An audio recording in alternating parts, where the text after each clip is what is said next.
여러분 안녕하십니까, 정관용입니다. 8월의 마지막 날인데 여전히 더위가 기승을 부리며 불쾌지수가 높은 상황입니다. 내일부터 열리는 9월 정기국회, 그 불쾌지수는 과연 어떻게 될까요? 지금 여권이 추진하는 검찰을 비롯한 각종 개혁 입법, 또 이재명 정부의 첫 예산안을 두고 여야의 본격적인 대결이 예상이 됩니다.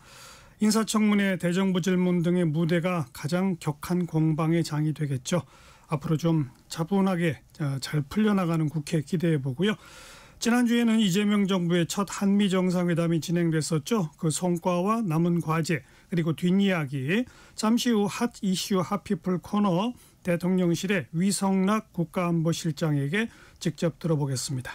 정관용의 시사본부 8월 31일 일요일 순서 시작합니다.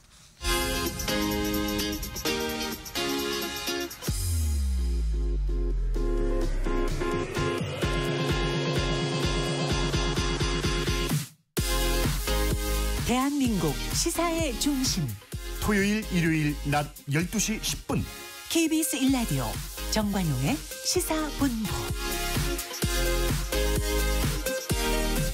한미 정상회담 그 성과와 남은 과제, 그리고 뒷이야기들 들어보겠습니다. 대통령실 위성락 국가안보실장 직접 나오셨습니다. 어서 오십시오. 네, 감사합니다. 고생하셨습니다. 아닙니다. 네. 스스로 자평하면 몇 점 주실래요? 글쎄요, 자평을 또 너무 과도하게 하는 것도 좀 어색할 터인데 한 85점은 된다. 그래요. 생각합니다. 제일 큰 성과는 뭐라고 생각하시고 제일 아쉬운 대목은 뭐라고 평가하십니까? 제일 큰 성과라고 하면은 정책적인 측면은 아니지만 우리 대통령과 트럼프 대통령이 개인적인 관계, 신뢰관계, 유대를 구축했다 하는 점이라고 생각합니다. 네. 저희가 정상회담 하기 전에 많은 다른 경험을 가진 다른 정상들이라든가 또 다른 전문가들이 일관되게 주문한 것이 제일 중요한 것은 두 정상 간의 인간관계다. 그걸 만드는 거에 치중해야 된다는 조언들을 많이 들었었습니다. 근데 그것이 만들어졌다고 생각합니다. 그게 가장 중요한 것입니다. 특별히 아쉬운 부분은 많지는 않은데 저희가 여러 영역에서 협의를 사전에 진행했습니다. 그런데 논점 중에 하나는 어느 정도 상세사항을 규정할 것이냐는 거였습니다. 예. 특히 이제 투자 부분에서 그런 논의가 많이 있었습니다. 다른 부분, 안 부분 같은 경우는 진전이 꽤 많았고요.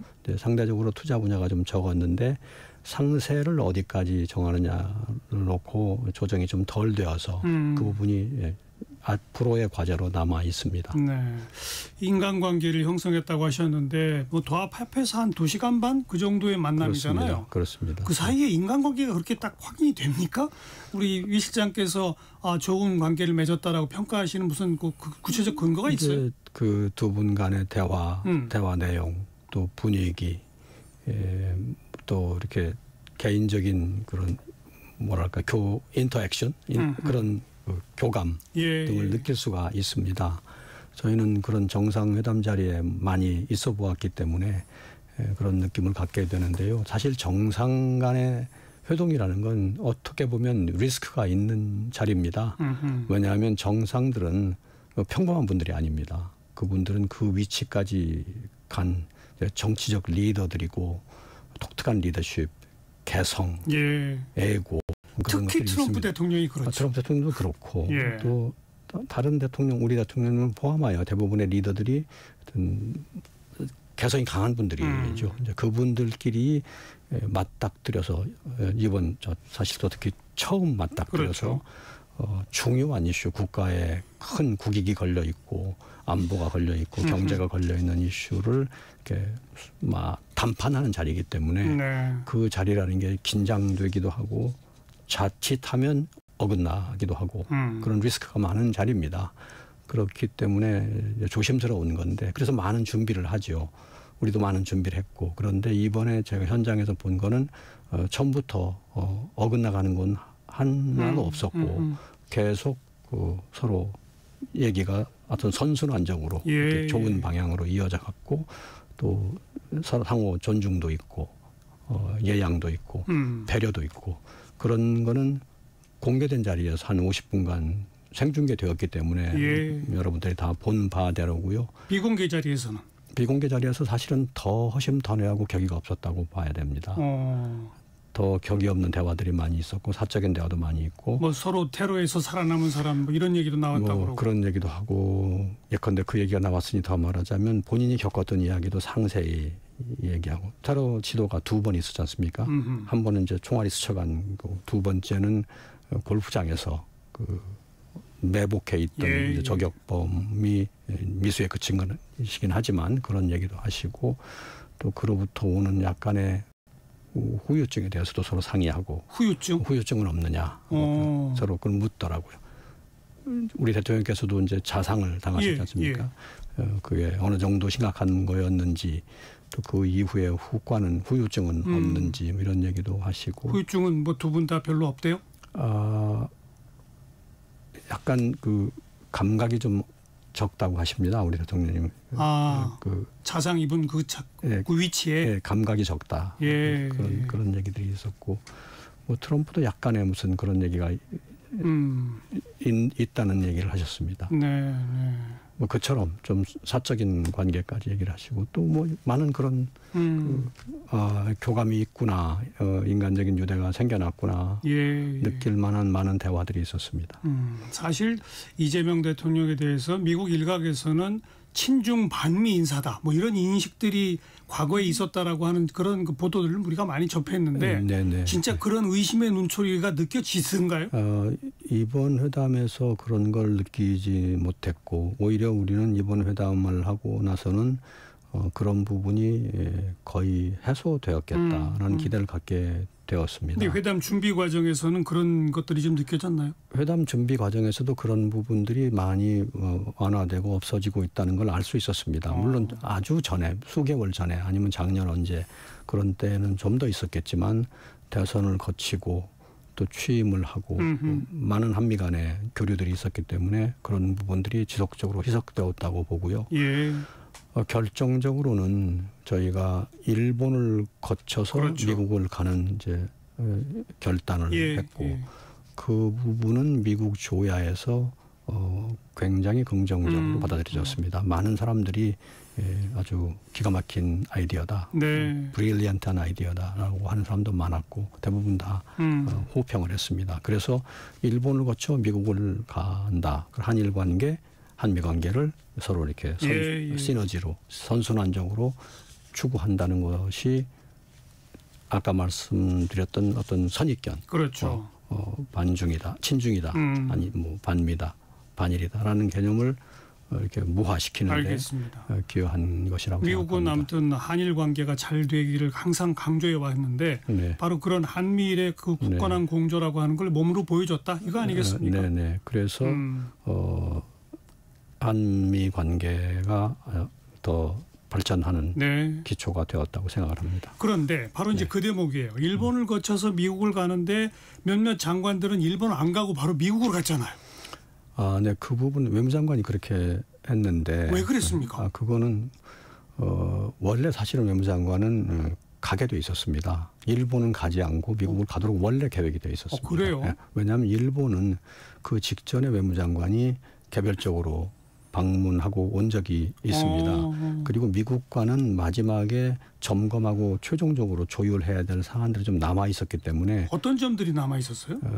아까 말한 대로 어느 정도 상세를 규정하고 이걸 완결을 짓느냐 아니냐는 문제가 남아 있었는데 당초 가기로 한 걸 뭐 하루 정도 당겨간 정도지 없던 일을 새로 시작한 건 아닙니다.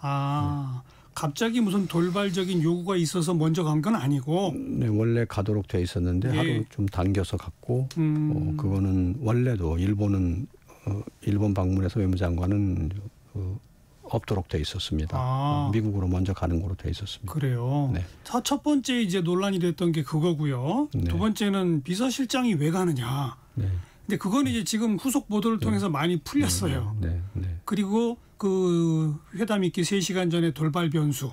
네. 무슨 숙청이나 혁명이란 단어가 등장한 네. 그런 그 SNS 글을 딱 접하셨을 때 느낌이 어땠습니까? 약간의 우려가 있었죠. 왜냐하면 그런 것들이 제기되고 이어서 후속으로 막 일이 좀 말하자면 예기치 않던 방향으로 간 사례를 우리가 봤기 때문에 그러니까요. 그에 대한 대비를 했습니다. 우선은 미측을 접촉해서 몇 가지 경로로 그 사안에 대한 객관적인 상황, 설명을 한다. 설명, 또 우리 입장, 우리 대처 이런 것들을 사전에 입력을 시켰고요. 그게 이제 비서실장 라인이 거기서 가동됐다는 거 아닙니까? 비서실장도 있고 또 다른 경로도 있습니다. 뭐 국무부 백악관과의 다른 경로를 통해서 여러 경로로. 그래서 제가 여러 경로라고 말씀을 드리는데 그렇게 됐고 더 중요한 것은 이제 현장에서 대통령께서 직접 설명을 하셨죠. 그래서 트럼프 대통령이 이제 오해인 것 같다 이렇게 함으로써 일단 해소가 되었습니다.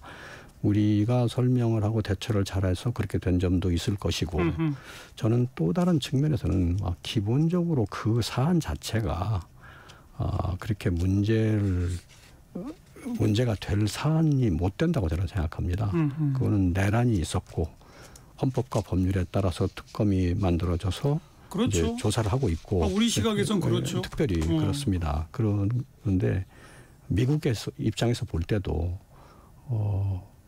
이런 것들은 이제 한미가 공동으로 공유하는 가치인 이른바 법치주의나 법의 지배에 관한 것이고 누구도 법 위에 있지 않는다라고 하는 건 한미 동맹이 공유하는 가치입니다. 그래서 그거에 따른 것이기 때문에 저는 사안 자체가 그렇게 강력한 사안이 못 된다고 생각합니다. 강력한 사안이 못 되는 데다가 설명이 있고 또 대통령께서 잘 대처를 하셨습니다. 그게 초반부에 나온 얘기인데 자칫하면 거기서 어그러질 수 있는 것인데 그렇죠. 그걸 뭐 잘 자연스럽게 의연하게 잘 대처를 하셨기 때문에 상황이 어그러지지 않고 본궤도에서 계속 순항할 수 있었습니다. 그런데 일각에서는 이게 뭐 협상의 기술 비슷하게 먼저 한번 으름장이나 센 발언을 하는 트럼프 스타일이다라고 분석하는 시각도 있지만 또 한편에서는 트럼프 정부 내에 아주 극단적 생각을 하는 사람들이 상당수가 있기 때문에 계속해서 이런 입력이 들어갈 수 있다. 이런 건 적극적으로 대비해야 한다는 얘기도 있어요. 그러니까 저희가 이 이후에도 좀 여러 가지를 대처하려고 합니다. 이 사안이 어떻게 된 것인지는 지금으로서는 뭐 명료하게 드러나지는 않지만 누군가가 트럼프 대통령에게 입력을 시킨 건 맞지 않습니까? 그럼 이게 미국 내에서 입력이 시킨 사람이 있는지 한국 내에서 뭐 그렇게 또 입력하는 방향으로 뭐 작업한 분이 계신지도 모릅니다. 파악을 해보겠습니다. 파악을 해보고 뭐 적절한 대처를 해야 되겠지만 어떤 사안 자체가 저희가 무슨 불법이 있거나 비리가 있거나 하는 게 아니고 그거는 헌법과 절차에 따른 거고 법의 지배고 법치주의에 해당하는 것이기 때문에 충분히 설명이 가능하고 대처가 가능하다고 생각합니다. 그래서 이런 일이 다시는 있지 않게 해야 된다고 봅니다. 알겠습니다. 아까 이제 총평하면서 미성락 실장께서 안보 분야는 상당 부분 좀 구체적인 협의가 됐는데 투자 분야에서 조금 좀 미진하다. 앞으로 협의 과정이 남아 있다. 상대적으로.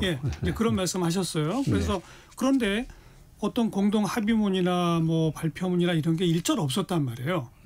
그렇기 때문에 이제 우선 안보 분야부터 그다음에 투자 분야 하나하나 조금 좀 확인해 보겠는데요.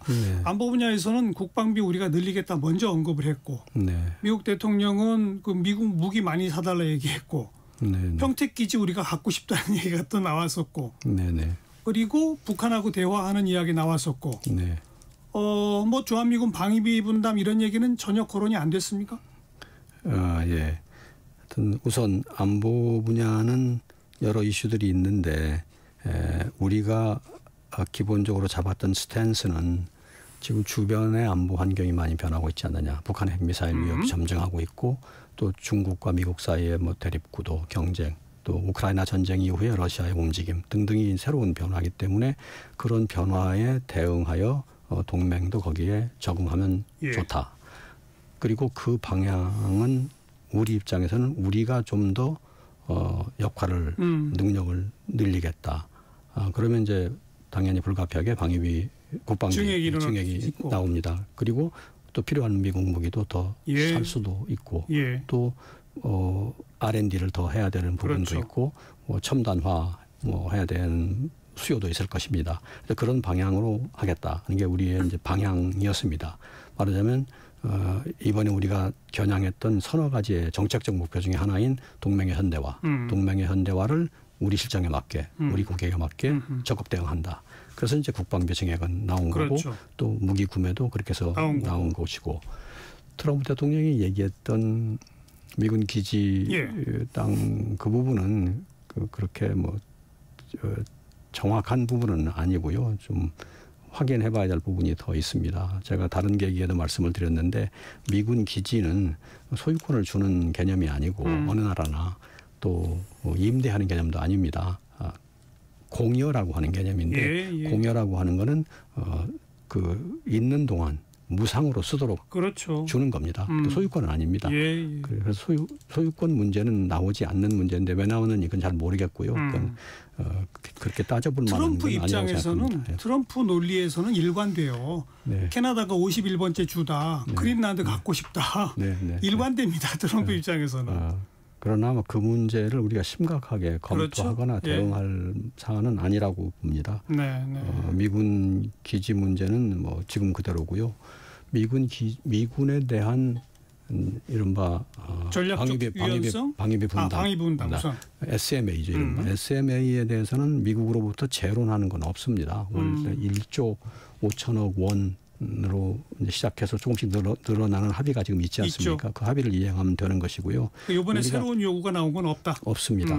단지 우리가 얘기했던 건 국방비의 증액, 우리 국방비. 그렇죠. 국방비에 들어서 우리가 그 역할을 더 많이 할 때 대한 우리의 대비, 그건 필요한 것입니다. 알겠습니다. 주한미군의 전략적 유연성이나 재배치 얘기도 구체적으로는 안 나왔습니까? 구체적으로 나오진 않았고요. 그거는 이제 사전에 실무 협의 때 논의들이 있었습니다. 그래서 그 부분은 또한 변화하는 상황에 대해서 잘 대처해야 된다는 맥락에서 논의되는 것이고요. 우리가 유념하는 것은 이제 두 가지입니다.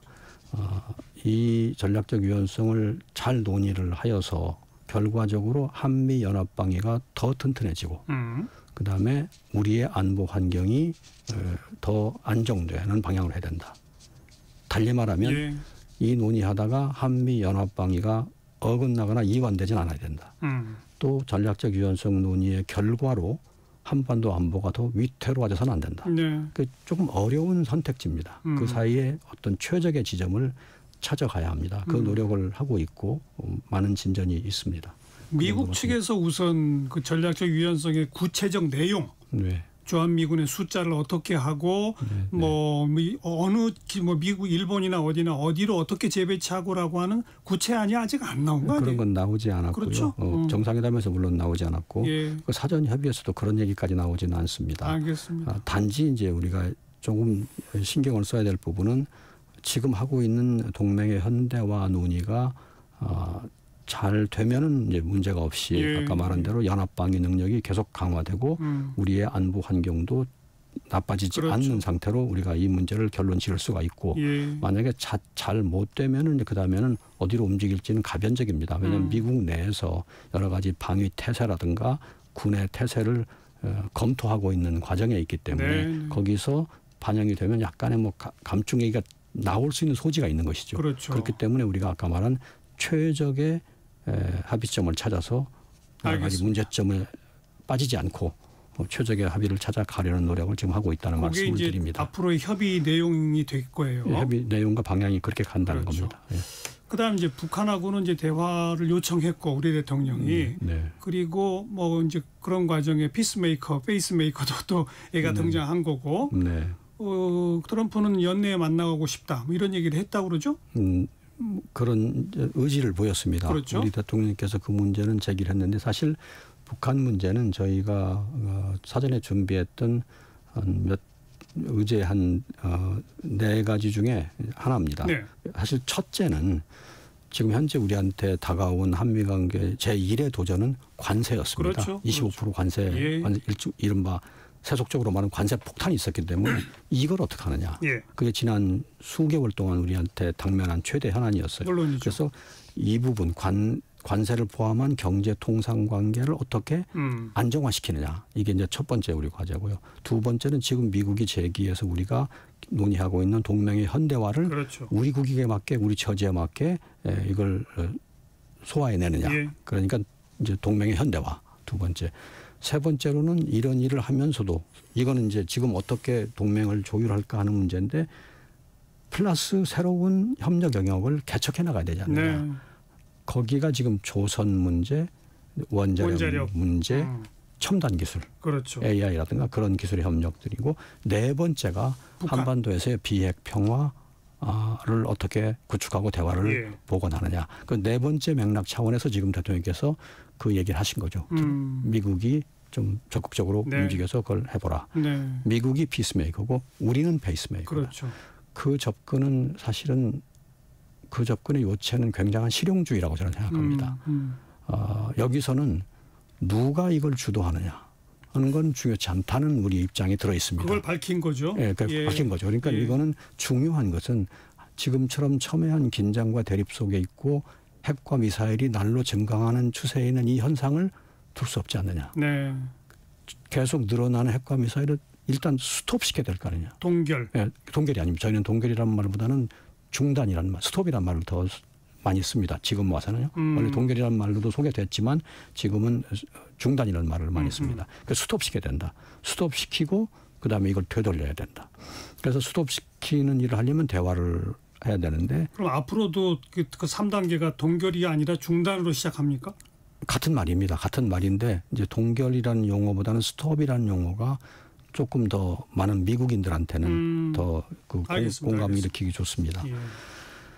그래서 그런 과정을 시작하려면 누군가가 대화를 시작해야 되는데 상대적으로 북한이 우리보다는 미국에 대해서 덜 네. 대립적이기 때문에 예. 상대적인 개념입니다. 그래서 우리 대통령께서 미국 대통령에게 제안한 거고 이걸 해보시라. 그리고 우리는 페이스메이커가 되겠다. 약간 이제 나중에 라는 개념이 들어있는 거죠. 그래서 알겠습니다. 이게 실용적인 겁니다. 그 에이펙에 그 트럼프 대통령은 오겠다고 확답한 거죠. 뭐 확답이라기까지는 아니지만 오시는 걸 전제로 많은 얘기를 했기 때문에 오실 가능성은 높다고 생각하고 시진핑 있습니다. 주석도 올까요? 그 가능성도 많다고 생각합니다. 최근에 저희 특사가 갔죠. 북경에 가셨는데 거기서도 여러 대화들이 있었습니다. 한중 간의 대화도 시진핑 주석의 에이펙 참석을 뭐 전제로 많은 대화들을 예. 했습니다. 예. 가능성이 있다고 생각합니다. 김정은 위원장한테는 우리가 무슨 공식 초청을 할 루트도 없다면서요? 네, 그건 아닙니다. 네. 그죠? 예. 근데 지금 뭐 벌써 김정은 위원장이 올까 말까 이런 얘기를 하고 있는데 초청도 안 했는데 와요? 그건 말이 안 되지 않나요? 제가 그래서 뭐 그런 기대치를 너무 부풀리거나 또 그런 가능성을 막 띄우거나 하는 것에 대해서 조금 조심스럽고 제 예. 생각은 우리가 미국에게 이걸 정상 차원에서 제기를 했고 트럼프 대통령은 긍정적으로 반응을 했기 때문에 일단은 미국의 움직임을 좀 두고 보는 게 좋겠고 예. 원래 페이스메이커라는 개념은 우리가 움직이는 것보다는 미국이 움직이도록 이렇게 추동하고 그렇죠. 권유하고 조언하고 하는 역할입니다. 일단 그 상태에 있는 게 더 건설적이라고 생각합니다. 그러니까 앞으로 10월 이전에 정부가 공식적으로 김정은 위원장에게 초청할 의사는 없는 겁니까? 그런 일이 있을 것 같지는 않습니다. 없어요. 지금 뭐 시간적으로도 그렇고. 그렇다면 뭐 유일한 가능성은 트럼프 대통령이 그런 언급도 했다면서요. 경주 온 김에 비행기 타고 잠깐 가서 만날 수도 있다. 뭐 이런 얘기가 있었다면서요. 북한에 대해서요? 북한에 예. 그런 얘기까지 나오진 않았습니다. 구체적으로 언급은 안 했어요? 그런 건 아니고 이제 우리 분석가들이 그런 얘기를 한 거예요. 예, 판문점에서 만날 수도 있고 뭐 원산 갈 수도 있다. 이런 얘기들이 나왔는데. 그런 얘기까지 나오지 않았습니다. 트럼프 대통령은 관심이 있고 이제 긍정적인 생각을 갖고 있는 정도고요. 네, 일단 미국의 움직임을 좀 보고 판단하는 게 좋을 것 같습니다. 예, 너무 많은 기대를 갖는 것은 건설적이지 않을 수도 있어요. 왜냐하면 북한이 결국은 응하느냐 안 하느냐 관건인데 네. 북한은 지금 가만히 있는데 또 북한은 그동안에 아주 부정적인 소극적인 태도를 보여왔는데 우리의 새로운 아이디어가 있으면 일단 미국에 맡겨두고 두는 것이 좋다고 봅니다. 원자력 협정 얘기는 이번에 공식 거론됐습니까? 안 됐습니까? 거론되었습니다. 예, 그것도 실무선에서 많은 논의를 했고 또 정상 간에도 거론이 되었고 대체로 분위기는 긍정적이고요. 그래서 제가 의미 있는 진전이 있었다라고 말씀을 드렸습니다. 구체적 개정 협상이 시작된 건 아니지만 논의해보자 이런 차원의 공감대가 있었다 이렇게 보시면 되나요? 좀 의미 있는 진전이 있었다고만 말씀드리겠습니다. 이게 좀 모든 것이 연동되어 있는 이슈라서 그 이슈 또 다른 이슈가 연동되어서 하나의 합의를 이룰 물론이죠. 수 있기 때문에 우리가 한 분야에서 지금 좀 지레 말씀을 드리는 것은 좀 조심스럽습니다. 자, 안보 분야 좀 하나하나 좀 풀어봤고 이제 아까 상대적으로 좀 미진하다고 말씀하신 그 투자 분야, 관세 분야인데요. 지금 한미 간의 관세를 15%로 낮춘다 합의가 이루어졌다고 보도된 게 벌써 한참인데 여전히 자동차 관세는 25%예요. 그러니까 약속했다고 하지만 시행이 안 되고 있는 거 아닙니까? 그러니까 그것도 그 합의하고 맞물려 있는 다른 합의들이 대미 투자 약속이나 이런 거. 투자 약속이라든가 또 투자 펀드를 조성하는 문제라든가 아니면 관세 비관세 문제들이 이제 한 묶음이 되어 있는 건데 협상에서 그런 게 있지 않습니까? 모든 것이 합의되기 전까지는 뭐 합의되지 않았다. 뭐 이런 그런 개념 비슷한 겁니다. 지금 그 문제가 좀 남아 있어서 약간 지연이 되고 있는 거죠. 다 합의돼야지만 이제 끝나는 거로 봅니다. 이번에 그러니까 미국 측에서는 그 3,500억 달러 투자하기로 한 거 구체안을 빨리 갖고 와서 문서로 합의하자라고 요구했었다라는 그런 후속 보도를 봤는데 맞아요? B 측은 세부 사항까지가 다 들어간 문건을 만들고 싶어 했던 건 맞고요. 그러나 이제 우리는 세부 사항까지 가려면 여러 가지 검토가 더 필요합니다. 법적 검토도 필요할 수 있고 또 국회와의 논의도 필요할 수 있습니다. 그런 것들이 시간적으로 볼 때 이번 타이밍에 맞춰서 정상회담 때 다 완결짓기는 어려웠기 때문에 그건 계속적인 이제 협의 과제로 남겨져 있습니다. 이제 그러다 보니까 다른 문제까지도 조금 이제 그 연동되어서 시간이 더 필요하게 되었다고 할 수 있습니다. 그러니까 우리 입장에서는 관세 지금 빨리 낮추기로 한 거 실행에 옮기자. 그리고 아직 미정된 나머지 관세들도 좀 빨리 결정을 하자. 또 지금 50% 되어 있는 철강, 알루미늄 이런 거 좀 더 낮추자. 예를 들면 우리는 이제 그런 요구들을 했을 것이고 미국 측은 3,500억 달러 빨리 상세한 가져와라. 이랬을 것이고 그게 부딪힌 거 아니에요 서로? 그러니까 세부 사항까지 들어가서 규정을 하느냐 아니면 이제 거기까지는 하지 못하느냐 하는데 논의가 있었고 일단은 세부 사항까지 들어갈 태세가 안 돼 있기 때문에 일단 이 상태에서 정상회담을 했습니다. 그리고 나머지는 이제 추후에 더 논의의 대상이 됩니다.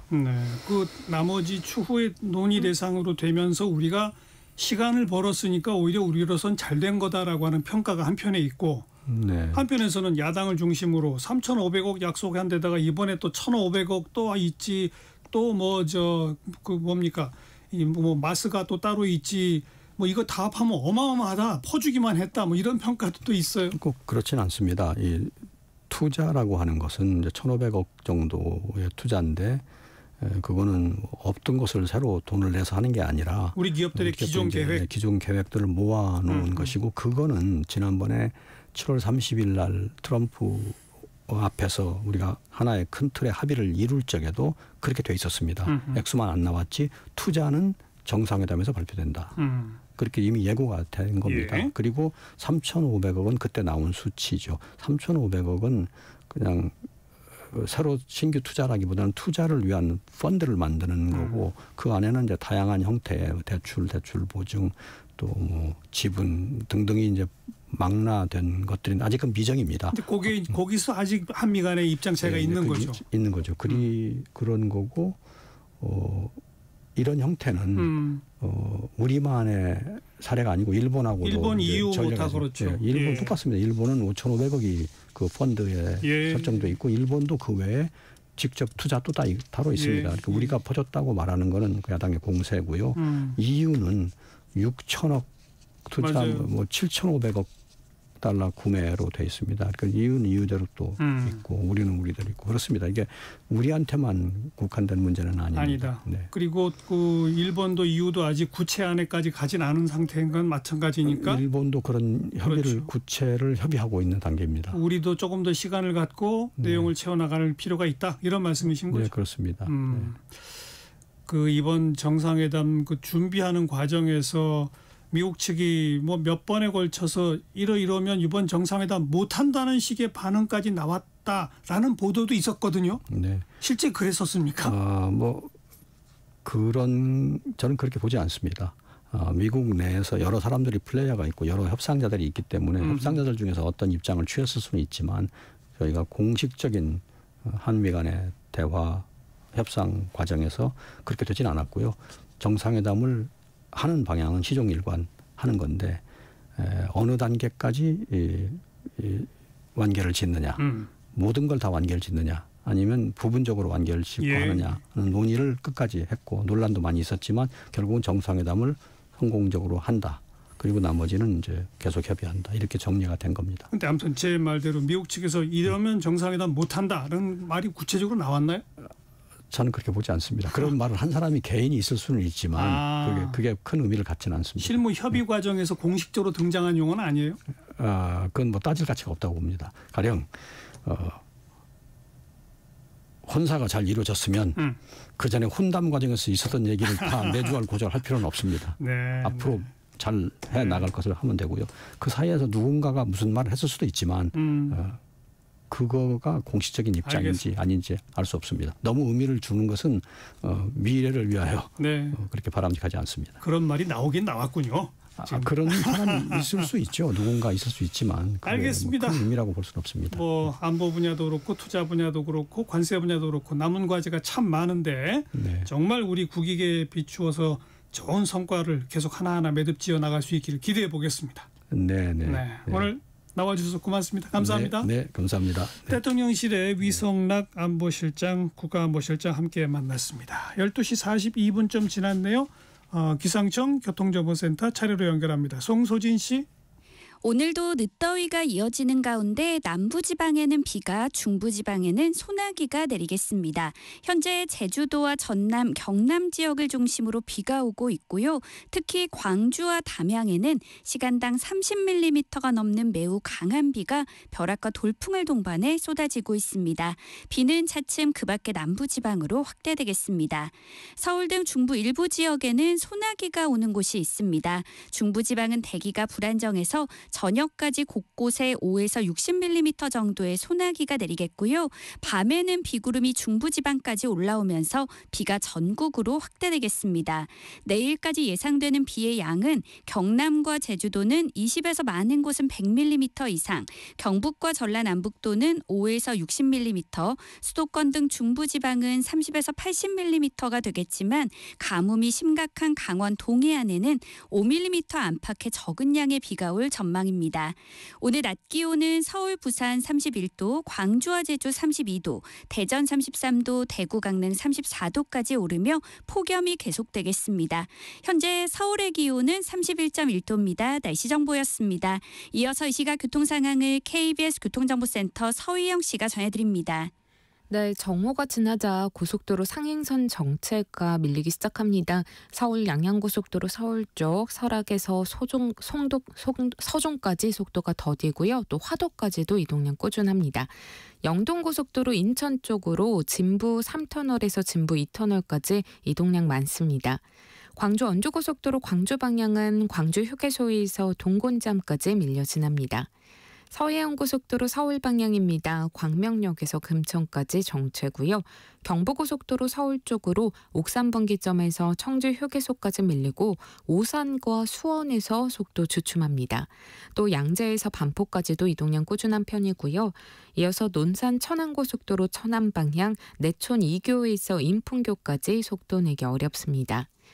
호남고속도로에는 사고가 있습니다. 주암 휴게소 부근이고요. 현재 순천 방향으로 2차로 통행 사고 처리하면서 어렵습니다. 이어서 서울시내입니다. 서부간선로 성산대교 방향 금천교부터 지나는데 50분가량 걸리는데요. 앞 시간에 있던 사고 여파고요. 처리는 모두 완료됐습니다. 올림픽대로 공항 쪽으로는 가양대교에서 방화대교까지 속도 더딥니다. KBS 교통정보센터였습니다.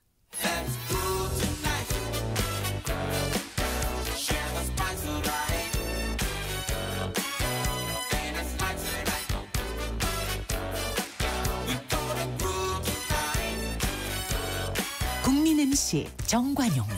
KBS 1라디오 정관용의 시사본부. 들어보면 달라요. 한 주간 주요 뉴스 생생한 음성 자료와 함께 정리해드리는 곽지연의 주간 뉴스 브리핑입니다. 곽지연 리포터 어서 오세요. 네, 안녕하세요. 방금도 얘기 나눴지만 한미 정상회담 지난 26일 새벽 미국 워싱턴에서 열렸죠? 네, 두 정상은 공개회담 150분 중에서 상당 부분을 북한 문제에 할애했습니다. 그러니까 이재명 대통령은 한반도 평화에 새 길을 내달라면서 김정은 위원장을 만나달라고 요청을 했고요. 트럼프 대통령은 가능하면 올해 만나겠다. 이 북미 정상회담 의지를 밝히면서 화답했습니다. 지난 26일 화요일 KBS 9시 뉴스입니다. 백악관에 도착한 이재명 대통령을 트럼프 대통령이 반갑게 맞이합니다. 곧이어 시작된 첫 한미 정상회담. 한반도 평화 구축과 북한과의 관계가 화두였습니다. 이 대통령은 전 세계 유일한 분단 국가인 한반도의 평화 구축을 위해 트럼프 대통령이 나서달라고 요청했습니다. 사실 대통령님 덕분에 이 북한하고 이 한반도 관계가 매우 안정적이었습니다. 한반도의 평화의 새 길을 꼭 열어주시기 바랍니다. 북한 김정은 위원장과의 만남도 제안했는데 트럼프 대통령만이 할 수 있다며 추켜 세우기도 했습니다. 대통령께서 피스메이커를 하시면 저는 페이스메이커로 열심히 지원하겠습니다. 트럼프 대통령은 김 위원장과 좋은 관계를 갖고 있다며 가능하다면 올해 만나고 싶다고 화답했습니다. 김정은은 저를 만나고 싶어합니다. 우리는 북한과 큰 진전을 이룰 수 있다고 생각합니다. 이 대통령의 북한 도널드 문제 트럼프 미국 해결 의지를 대통령입니다. 과거 다른 지도자보다 높다고 평가했습니다. 내가 한국의 지도자들을 여러 번 만나봤는데 개인적인 생각으로는 대북 정책이 그렇게 적절하지 않지 않았나 생각이 듭니다. 트럼프 미국 대통령. 이 대통령이 북미 대화에 더 힘을 싣는 건 현재의 한반도 상황이 남북 관계만으로 돌파하기엔 한계가 있다고 판단하는 실용적 접근으로 풀이됩니다. 워싱턴에서 KBS 뉴스 손서영입니다. 트럼프 대통령과 김정은 위원장이 만난다면 두 달 후 열릴 경주 에이펙 정상회의가 결정적 계기가 될 수 있다는 분석이죠. 네, 트럼프 대통령은 경주에 온다고 했고요. 관건은 김정은 위원장의 결정이죠. 화요일 KBS 9시 뉴스로 자세한 내용 들어보시죠. 트럼프 대통령은 오는 10월 경주 에이펙 정상회의에 참석할 의향을 밝혔습니다. 한국에서 열리는 정상회담이요 가고 싶습니다. 한국이 회의를 주최하니까 제가 그 회의에 잠시 빠져나와서 대통령님을 위해 무언가를 같이 할 수도 있겠습니다. 원하신다면 그렇게 하겠습니다. 트럼프 미국 위해 대통령입니다. 김정은 위원장을 에이펙에 초청하는 방안을 검토하고 있는데 김 위원장이 올 수 없다면 트럼프 대통령이 판문점을 다시 갈 가능성도 언급됐습니다. 저는 DMZ 재방문을 아주 좋아합니다. 군사분계선을 넘어갔을 때 모두가 난리가 났었죠. 특히 비밀 경호교원들이 남북미 그랬습니다. 정상이 6년 만에 함께 만날 가능성에 대해선 트럼프 대통령이 더 적극적이었습니다. 우리가 이재명 대통령님과 김정은의 만남을 주선할 수도 있습니다. 원하시나요? 북한은 이번 한미 정상회담에 대해 아직 별다른 반응을 내놓지 않고 있습니다. 북한은 지난달 김정은과 트럼프의 개인적 관계는 나쁘지 않다면서도 비핵화를 위한 대화는 없을 거라고 공언한 바 있는데 한미 정상은 이번 회담에서 북한 비핵화가 목표임을 분명히 해 입장차를 줄일 수 있을지가 관건입니다. 한반도에서 핵 확산 금지 조약상 의무는 철저히 준수되어야 하고 그것이 남북 모두의 이익에 부합한다는 점도 분명합니다. 또 2019년과 달리 북한이 러시아와 동맹을 맺으면서 북미 대화가 우크라이나 전쟁이나 북러 관계 추이에 따라 영향을 받을 수도 있습니다. KBS 뉴스 김경진입니다. 국민의힘 새 대표로 장동혁 의원이 선출됐죠. 네, 김문수 후보를 득표율 0.54%포인트 차로 누른 장동혁 신임 대표는 당을 분열로 몰고 가는 분들에 대해서는 결단이 필요하다. 그러면서 강경 투쟁을 예고했습니다. 26일 화요일 KBS 9시 뉴스 들어보시죠. 대표로 장동혁 후보가 선출되었음을 선포합니다. 결선 투표까지 진행된 국민의힘 대표 선거. 최종 승자는 장동혁 후보였습니다. 장 후보는 합산 득표율 50.27%로 김문수 후보를 0.54%포인트 차로 꺾었습니다. 여론조사에서 대선 후보였던 김 후보의 20%포인트가량 뒤졌지만 80%가 반영되는 당원 투표에서 결과를 뒤집었습니다. 오늘의 승리는 당원 여러분들께서 장동혁 국민의힘 신임 만들어주신 대표입니다. 승리라고 생각합니다. 판사 출신 재선 의원인 장 후보는 탄핵에 대해 줄곧 반대 입장을 견지하며 대여 강경 투쟁을 강조해왔습니다. 당선 일성도 강한 야당, 이기는 야당이었습니다. 우파 시민들과 연대해서 이재명 정권을 끌어내리는데 제 모든 것을 또 단일 대우를 강조하며 이른바 당내 찬탄 진영에도 다시 한번 경고 메시지를 보냈습니다. 단일 대우에서 이탈하고 내부 총질을 하는 분들에 대해서 당론을 지속적으로 어기는 분들에 대해서는 결단하겠다는 말. 당대표 자격으로 윤석열 전 대통령을 접견하겠다고 약속한 것과 관련해선 특별한 사정 변화가 없으면 지키겠다고 했습니다. 장 신임 대표는 앞서 선출된 최고위원들과 국립현충원 참배로 공식 일정을 시작한 뒤 당직 인선 등의 속도를 낼 계획입니다. KBS 뉴스 김유대입니다. 내란 특검팀은 구속영장이 기각된 한덕수 전 국무총리를 불구속 기소했죠? 네, 특검팀은 계엄 직전에 한덕수 전 총리가 국무회의 정족수를 채우려 했고요. 나중에 서명도 요구하는 등 적극 동조했다면서 내란 우두머리, 방조 등의 혐의가 있다고 밝혔습니다. 29일 금요일 KBS 9시 뉴스입니다. 구속영장이 기각된 지 이틀 만에 특검이 한덕수 전 총리를 재판에 넘겼습니다. 비상계엄에 적극적으로 동조했다는 내란 우두머리 방조 등 6개 혐의입니다. 비상계엄도 기존의 친위 쿠데타와 같이 성공할 것이라는 생각에서 비롯된 것으로 사료됩니다. 특검은 비상계엄 직전 국무회의를 앞두고 김용현 전 국방부 장관과 한 전 총리가 정족수를 점검하던 모습이 CCTV에 담겼다고 했습니다. 이 자리에서 김 전 장관은 국무위원 몇 명이 더 필요한지 손가락으로 세기도 했고 한 전 총리는 송미령 농식품부 장관에게 전화해 참석을 재촉했다는 겁니다. 또 국무회의가 끝난 뒤엔 서명을 거부하는 국무위원들에게 참석했다는 의미라며 서명을 요구했다고 밝혔습니다. 한 전 총리는 계엄을 막기 위한 국무회의였다고 말했지만 좀 더 많은 국무위원이 반대하고 계엄을 막고자 하는. 특검은 당시 정황을 볼 때 적법한 계엄을 만들기 위한 동조 행위였다고 결론 내렸습니다. 국회에서 계엄 해제가 의결됐는데도 국무회의 소집을 3시간이나 미룬 것도 내란 방조로 봤습니다. 주변에서 계엄 해제를 위한 국무회의 소집을 건의했는데도 한 전 총리가 일단 기다려보라며 묵살했다는 진술도 확보했습니다. 특검팀은 역사적 비극이 되풀이되지 않도록 현명한 판단이 이뤄지길 바란다며 추가 수사 없이 재판에서 다투겠다고 밝혔습니다. KBS 뉴스 현희슬입니다. 헌정사상 처음 전직 대통령 부부가 재판받게 됐죠? 네, 그러면서 특검팀은요, 김건희 씨의 범죄 수익이 10억 원이 넘는다고 보고 추징 보전을 청구했습니다. 이틀 전 금요일 KBS 9시 뉴스 들어보시죠. 특검이 김건희 여사를 구속 상태로 재판에 넘겼습니다. 특검팀이 수사를 시작한 지 59일 만입니다. 자본시장과 금융투자업에 관한 법률 위반, 명태균 관련 정치자금법 위반, 건진법사와 관련 특정범죄 가중처벌 등에 관한 법률 위반 알선수재 혐의로. 먼저 도이치모터스 주가 조작은 단순히 돈을 댄 전주가 아니라 공모자로서 8억 1천만 원 시세 차익까지 얻었다고 봤습니다. 특검은 이미 유죄 확정을 받은 주가 조작범들과 김 여사가 공모했다는 전화 녹취, 돈거래 등 증거를 다수 확보했다고 밝혔습니다.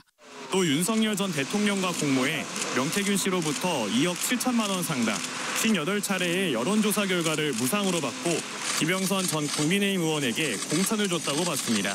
통일교 지원 청탁을 받고 건진법사 전성배 씨와 공모해 고가 가방과 목걸이 등 8천만 원 상당의 금품을 받은 혐의도 포함됐습니다. 수사팀은 아직 발견되지 않은 이 물품이 김 여사에게 최종 전달됐다고 볼 사유가 충분하다고 밝혔습니다. 네, 주간 뉴스 브리핑이었어요. 곽지연 리포터 수고하셨습니다. 고맙습니다. 네, 1부 마치겠습니다. 1시 정각 2부에 다시 옵니다.